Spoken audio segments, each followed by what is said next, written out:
Did you know that Kylian Mbappé just bought a football club at only 25 years old? Or that David Beckham turned a $25 million investment in Inter Miami into a club now worth over $600 million?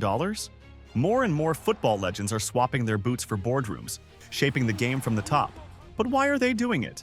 Footballers today are making an insane amount of money, way more than their predecessors ever did.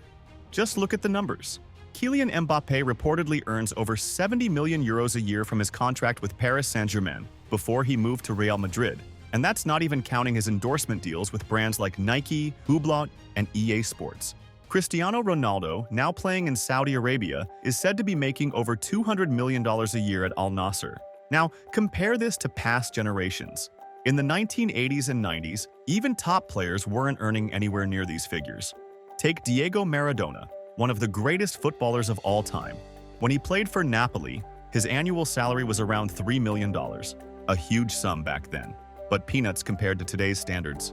Footballers in the past had to look for other jobs after retiring, often opening restaurants or becoming TV pundits just to keep a steady income. But today, elite footballers make enough money to secure their future before they even turn 30. That's why many of them are looking for smart investments. And what better way to invest than in the sport they love? Buying a football club allows them to use their wealth wisely while staying connected to the game. Think about it. What happens to a footballer when they retire? They go from training every day and playing in front of thousands of fans to suddenly having all this free time. It's a tough transition, and not every player wants to become a coach or a pundit. Owning a club gives them a way to stay involved at a high level. Kylian Mbappé buying SM Caen at just 25 years old is a perfect example. He's still at the peak of his career, but he's already thinking about the future.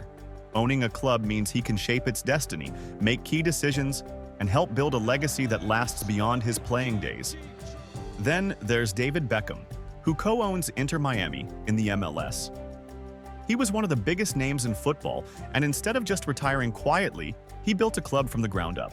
Now, Inter Miami is one of the most talked about teams in the world, especially after signing Lionel Messi. Beckham didn't just buy a club for fun. He made it part of his long-term business and football strategy.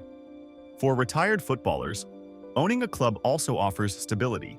Football careers are short, and injuries can cut them even shorter. By investing in a club, players create a safety net for themselves. Instead of worrying about what comes next, they step into leadership roles in the sport they know best. Beyond the money and business side, many footballers invest in clubs because they genuinely love the game and want to give back.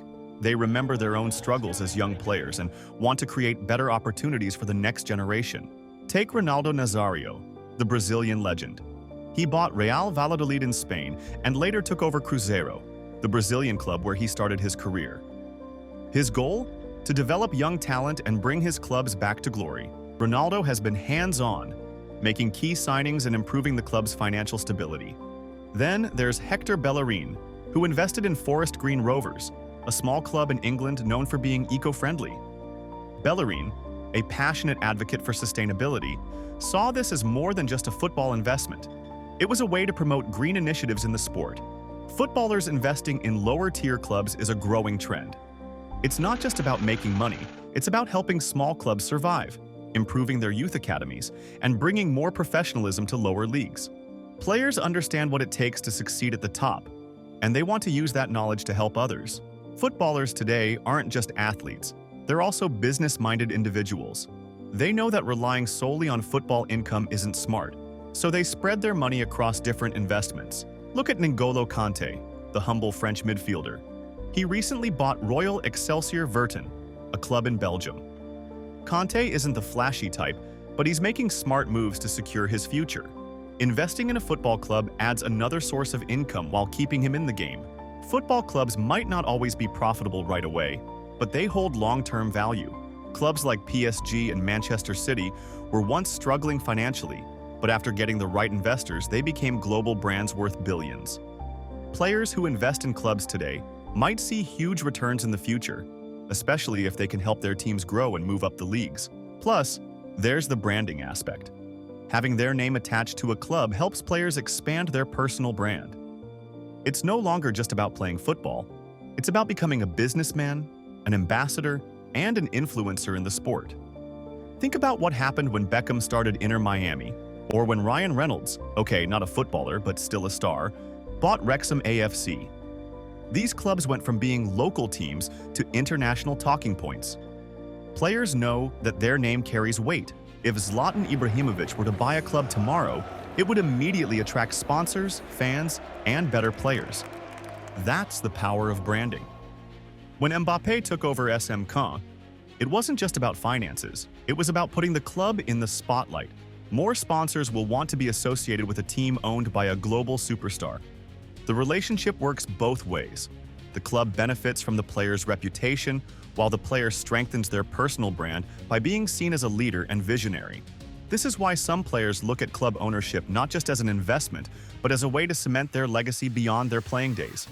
When we talk about footballers successfully owning clubs, one name always comes up first: David Beckham. The former England captain didn't just buy any football team. He built Inter Miami from the ground up. When Beckham moved to Major League Soccer, MLS, in 2007, his contract included a unique clause that allowed him to buy an expansion franchise for just $25 million. Fast forward to today, and Inter Miami is now valued at over $600 million, especially after signing Lionel Messi in 2023. Beckham's success has inspired many other footballers to follow in his footsteps. Before Inter Miami, MLS wasn't exactly seen as a top destination for global stars. But after Beckham's investment, the league attracted top talents like Messi, Sergio Busquets, and Jordi Alba. His involvement didn't just help his club, it boosted the entire league's reputation. Then you have Ronaldo Nazario, the Brazilian legend. He first bought a controlling stake in Real Valladolid in Spain in 2018, and later, in 2021, he acquired Cruzeiro, one of Brazil's historic clubs. Ronaldo used his vast football experience to help Valladolid get promoted to La Liga, proving that having a footballing mind at the helm can make a real difference. Another great example is the class of '92. Manchester United legends like Gary Neville, Ryan Giggs, Paul Scholes, and Nicky Butt, who all invested in Salford City. When they took over the club in 2014, it was playing in the 7th tier of English football. Today, it competes in League Two, the 4th division, with ambitions of climbing even higher. Their influence has helped the club grow, attract better players, and improve its infrastructure. These success stories have made club ownership an attractive option for footballers. Seeing Beckham, Ronaldo, and the class of '92 succeed has shown others that they don't need to wait until retirement to get involved in football in a new way. If they invest wisely, they can continue shaping the game they love while also securing their future financially. Take SM Caen, the club Kylian Mbappé recently invested in. Before his takeover, the club was in financial trouble, with debts of over €9 million in the 2022-23 season. And they're not alone. Paris Saint-Germain reported a €110 million deficit in the same period. Many football clubs, especially in lower divisions, operate at a loss and rely on investor support to survive. Footballers investing in clubs have to understand that it's not a guaranteed money-making venture. In fact, it can be a financial black hole if not managed properly. Nicolas Anelka, a former French international, once tried running a football club, but his project never took off due to financial difficulties and mismanagement. Another big challenge is understanding the business side of football. Just because someone was a great player doesn't mean they will automatically be a great club owner. Running a club involves managing sponsorships, player contracts, stadium maintenance, ticket sales, and financial planning. That's why many footballers bring in experienced business partners to help them. For example, Beckham didn't run Inter Miami alone. He had a team of business experts and investors to guide him. Also, football is an unpredictable business. A club's success depends on results on the pitch, and a bad season can lead to massive financial losses. If a club gets relegated, its revenue from broadcasting rights, sponsorships, and ticket sales drops significantly. Just ask Ronaldo. When Real Valladolid got relegated in 2021, the club's value took a big hit, and he had to rethink his financial strategy. Lastly, there's the pressure of expectations. When a famous footballer buys a club, fans automatically expect instant success. If things don't go well, the club's supporters can turn against the owner quickly. Just look at how some Manchester United fans reacted when Cristiano Ronaldo was rumored to be interested in buying a stake in the club. The pressure to deliver results is enormous. So, what are your thoughts on this? Let us know in the comments below.